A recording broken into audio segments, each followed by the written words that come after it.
Assalamualaikum warahmatullahi wabarakatuh. Bismillahirrahmanirrahim. Alhamdulillahirabbil alamin. Wassalatu wassalamu ala sayyidina Muhammadin wa ala alihi wa sahbihi ajma'in. Alhamdulillah. Tang ini kita sambung kitab perkunan kita surah Haji Mudin ini insya-Allah. Kemudian daripada kuliah kita jawab sedikit soalan yang ada ni, tak sikit banyak juga hari ni. Kemudian kita berbuka puasa bersama-sama sedunia salat maghrib. Jadi makan kurma dulu lah. Kita buka makan kurma dulu, minum air, baru kita semayang. Lepas semayang baru makan nasi. Boleh? Kalau tak sabar tak apa, lagi makan nasi dua seorang. Kalau muka tak malu. Kita semayang dulu baru makan nasi dah. Makan kurma, minum air. Baik, kita sambung hari ni. Kata pengarang rahimahullah ta'ala, maka dibangkitkan segala manusia di dalam kuburnya dan dikembalikan nyawanya kepada tubuhnya. Kita terang dah kemarin di Bukit Kuang kita ni daripada rohani dan jasmani. Sekarang kita ada dua unsur. Roh ada dalam jasad, sebab tu kita boleh bergerak ke sana kemari. Sampai masa kekgi akan dikeluarkan balik, dipisah balik. Roh kita pisah dengan jasad. Jasad kita pun matilah, dia kata. Meninggal dunia, meninggal lah. Kena hak wakana, kena hak mana wafat lah. Tak ada weh, ada kau mati belaka tu. Bunyi lain-lain. Mampu dah. You belaka tu. Mana roh keluar daripada jasad. Wak naik ke langit roh orang beriman. Nampak? Dua perkara wak naik ke langit tentang orang beriman. Yang pertama, roh orang beriman. Yang kedua, doa orang beriman. Doa kafir tak naik ke langit. Roh orang kafir tak naik ke langit. Roh orang yang takabur kepada hukum Allah dah naik ke langit. Roh orang yang mendustakan hukum dalam Quran, mempermainkan hadis Nabi, mempersendakan jibat, buat main dengan hukum semayang 5 waktu, mempersendakan hukum potong tangan. Orang ni orang yang engkar hukum Tuhan, dah naik ke langit. Innal ladzina kazzabu bi ayatina wastakbaru anha. Orang-orang yang sombong dengan ayat, orang-orang yang mendustakan ayat-ayat kami dan sombong pula daripada ayat-ayat kami, la tufattahu lahum abwabus sama. Tidak akan dibuka bagi mereka ini pintu langit. Kata ulama tafsir, maksudnya orang-orang yang lawan Islam, doa dia Tuhan tak terima. Yang kedua, bila mati roh dah naik ke langit. Nampak? Jadi dikembalikan nyawa kita sekali lagi ke dalam jasad kita pada hari mahsyar nanti. Dulu kita ada janin dalam perut, berupa mula-mula mani 40 hari, air mani ayah. Kemudian jadi alaqah 40 hari, 80 hari, lepas 80 jadi mudrah, ketulan daging. 120 hari baru tiup roh. Roh ada dah. Roh bukan pok kita jadi dah. Roh ada dah sifat di sisi Tuhan. Dua duduk wallahu a'lam, Allah lebih mengetahui. Dan kita tidak akan ditanya tentang roh ni, kita tidak akan ditanya. Nak faham saja. Jadi kita masa sebelum 120 hari itu tak hidup lah. Sebab tu bila gugur tak ada hukum suatu lah. Melainkan tanam saja. Tak kena kita berdoa kepada dia. Tak ada. Kita kena berdoa kepada dia apabila telah tiup roh 120 hari. Faham? Roh pun masuk dalam kita, tubuh badan kita jadi masih dalam keadaan janin. Tahu tak janin? Budak cek lagi lah. 120 hari berapa bulan? 4 bulan. Sahih? 4 bulan. Pandai matematik. 4 bulan barulah tiup roh. Tiap-tiap yang tiup roh bila mati dalam perut akan dibangkit di padang mahsyar. Faham lagi? Dan mana anak masa guguran 5 bulan bangkit padang mahsyar. Dalam mana ngandung masa jatuh budak 3 bulan setengah dak bangkit padang mahsyar. Faham? Dia gitu. Lepas tu bila kita beranak, anak kita 4 bulan dan ke atas kena letak nama sekalipun mati dalam perut. Dicek di hospital 6 bulan kadang-kadang mati lah, doktor kata. Tubik ke tanah letak nama. Ayah tu letak nama. Dan kita tak tahu kala. Pasal apa? Tiap-tiap yang akan dibangkitkan di padang mahsyar dia kena ada nama. Dah nak panggil dia ni, panggil awang, mesti ada nama. Innakum satud'auna yaumal qiyamah. Kamu nanti akan kena panggil pada hari kiamat bi asma'ikum wa asma'i abaikum, dengan nama-nama kamu, beng bapak kamu. Wa ahsinu asma'akum, letaklah nama yang baik di kalangan kamu. Ingat, anak tak sampai 4 bulan guguran, tak payah letak nama, kerana tak bangkit di padang mahsyar. Dah. Yang boleh beri syafaat ni yang telah tiup roh, waktu boleh pimpin tangan mak ayah masuk dalam syurga. Dah. Jangan main. Budak anak, orang ada anak mati kecil, dak balik lagi, menangis tak ada salah, tapi jangan menyesal. Menangis ni fitrah manusia, dia sedih. Tapi Allah dan Rasul sebut dengan jelas bahawasanya kalau kita sabar, Allah ambil balik anak kita. Anak kita belum lagi sampai pada umur mengerjakan dosa, maka anak kita boleh beri syafaat kepada kita. Betul tak? Kalau besar belum tentu boleh beri syafaat. Dia boleh beri bala kita. Tak, 3-3 duduk dalam lokap mereka, 3-3 ekor, seekor pi kuda, seekor curi motor. Seekor bahan atak. JKK. Faham? Dah nyanyi kita. Dah kalau ada mana mati kecil, dah dam besar, dah dam judi, dah dam tinggal semayang, dah dam darah-harap, dah dam telang pil, mati kecil. Untung kita. Nampak?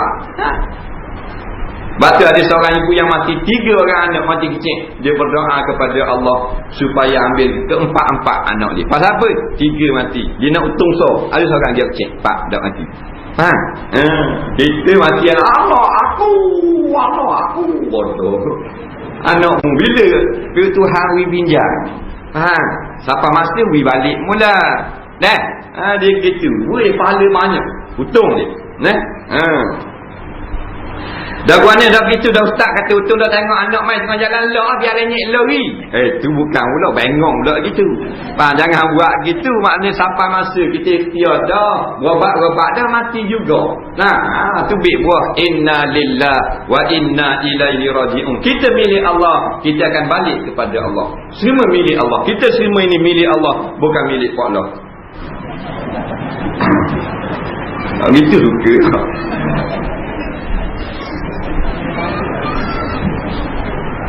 Dan dihimpunkan segala makhluk kepada mahsyar. Kita akan balik ke padang mahsyar. Walaupun kita dah ingat ke akhirat, kita akan pergi ke mahsyar juga. Satu padang yang sangat luas, bumi yang berwarna putih. Hebat bumi warna putih. Nampak? Ardun bayda'u. Sebut dalam hadis, ardun bayda', bumi yang warna putih. Sekarang mana ada bumi warna putih? Warna kokok, warna merah bumi. Warna dengan warna manusia. Akhirat ni mahsyar, bumi warna putih. Semua berhimpun di sana. Sebab tu bila kita tengoklah padang Arafah, sepatutnya mengingatkan kita kepada padang mahsyar. Baca orang yang telah buat fardu haji, telah wukuf di Arafah, tidak mensabar, dia balik ke tanah air, masih lagi duk tipu orang, tanah orang jadi tanah dia. Menegel bong, harta orang duk tambak lagi, masih lagi memberi sokongan kepada pemerintah yang tidak mahu menjalankan Islam sebagai dustur dalam negara. Tak mensabar langsung. Pasal apa? Pasal Allah syariatkan berhimpun di padang Arafah. Di antara hikmahnya mengingatkan kita kepada perhimpunan yang paling besar yang akan berlaku serba putih belaka, iaitu di padang mahsyar. Betul tak? Bangkit dengan kain kapang belaka. Batu bakar kain era tu ingat kain kapang. Padang mahsyar kita bergeyak cok. Maka di Arafah tu macam-macam bangsa. Bakar kain ihram belaka. Berhimpun di padang Arafah 6 juta, 4 juta orang setahun. Cukup ramai. Mengingatkan tentang huru-hara, kesusahan, kepenatan, kepanasan di padang mahsyar. Serba putih belaka juga. Bangkit di padang mahsyar lagi. Bangkit daripada kubur masing-masing. Innallaha yab'atsu man fil qubur. Sesungguhnya Allah pasti akan membangunkan mereka yang berada dalam kubur masing-masing. Kalau orang rajin pergi buku di Arafah ni tengok, ada orang Korea, ada orang Cina, ada India, ada Negro, ada Melayu, ada orang Arab, memang saya kira lah negeri dia dah. Orang putih pun ada, Hadari pun ada juga. Macam-macam orang ada. Maka di padang mahsyar kayak gini begitulah. Macam-macam orang. Semuanya dalam keadaan kepayahan, kesusahan dan sebagainya.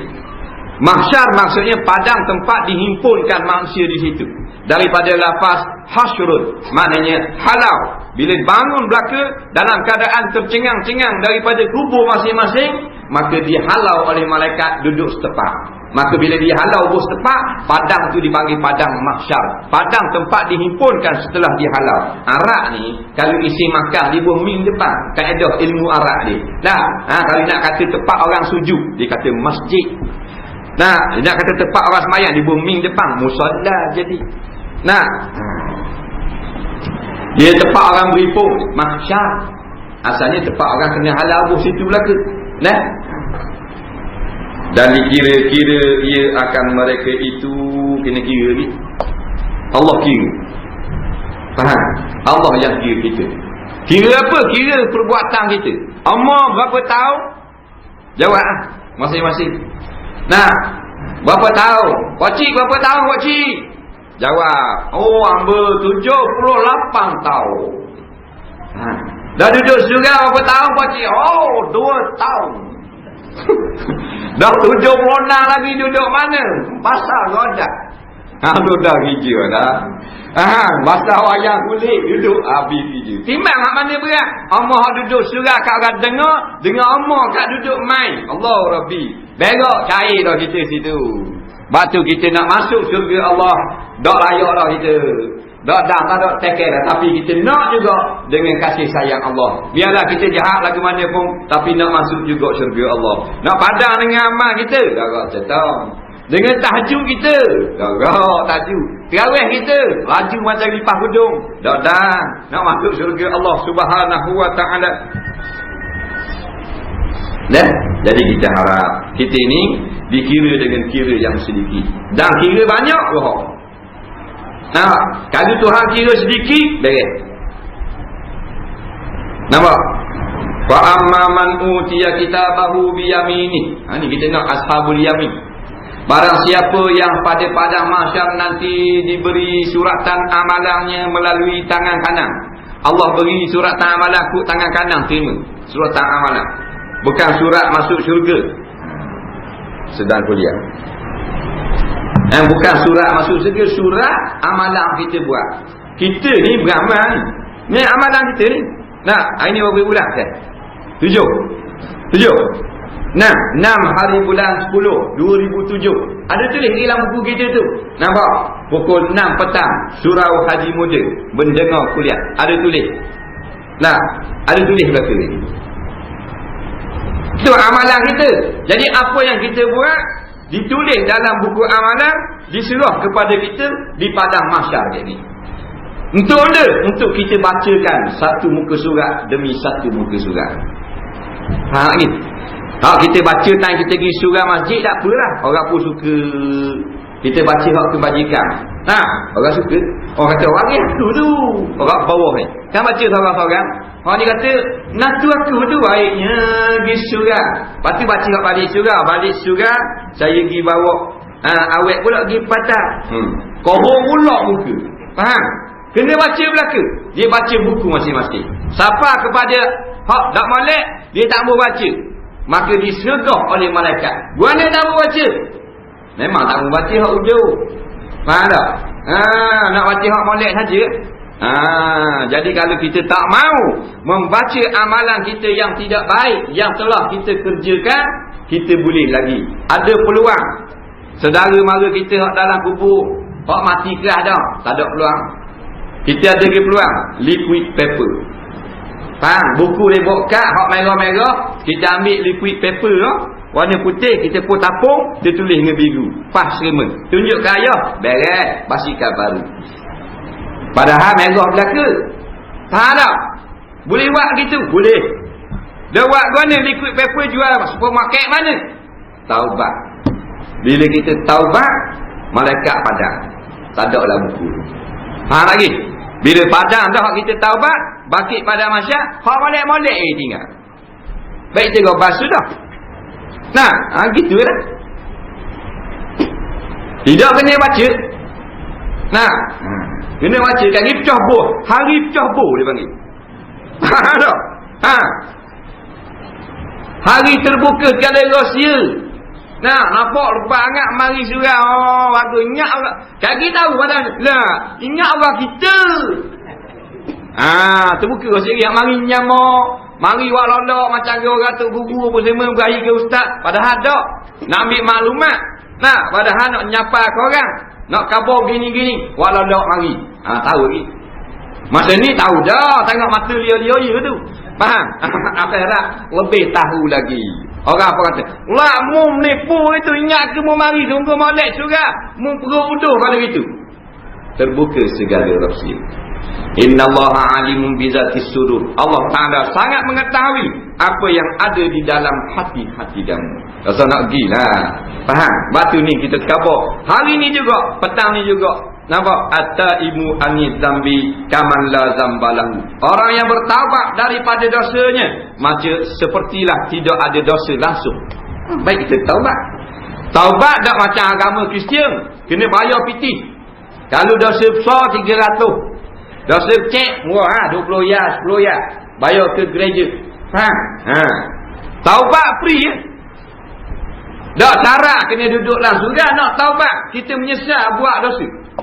Misalnya aku dulu dak mari surga, ni baru aku tahu. Nah.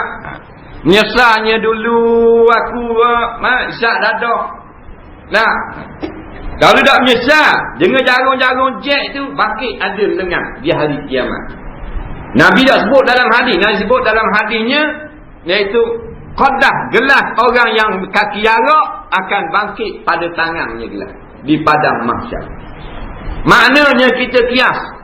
Orang yang jenis jack heroin guna jarum duduk tangan bangkit di padang mahsyar.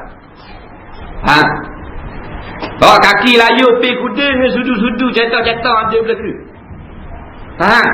Hak saya buat mandi marijuana dengan ogah-ogah kata tekok belaka lagi. Malu kau orang lain bakit dengan rehat, bakit dengan tasbih, bakit dengan Quran. Nah. Hak maidan punya pasal siapa dak semayang, galik siapa habis masuk waktu dak semayang juga. Bakit dengan papandang, dengan buah dang. Malu pohon ke? Petok macam buah dang muka ni.